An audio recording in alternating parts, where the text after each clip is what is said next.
nilikuwa na ugonjwa wa kisukari, na ugonjwa umesumbua sana. Wenzangu ambao walikuwa na ugonjwa wa kisukari walikufa, wamefariki.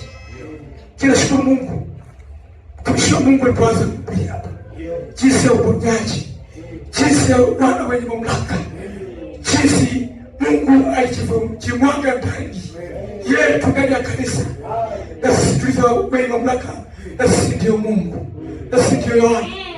Kweli Mungu ameshatenda. Ili katika roho, amen, kabisa.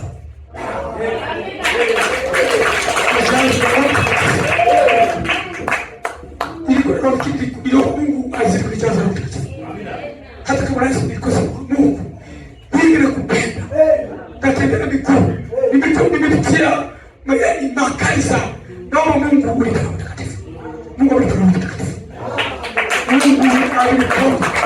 Nilikuwa nakochiwa kila wakati. Chana kisukari, pepo ya sukari alishuka sana. Lakini katika maombi walipo hapa ya maombi nikasikia ninapona. Ule udhaifu kaisha. Ule ugonjwa kaisha. Bwana kabisa. Alafu kwenye kanisa langu huyo kijana Shibashi amepokea Roho Mtakatifu. Mwingine baada ya chini ni simama. Ndio kwangu simama, wamejazwa Roho Mtakatifu.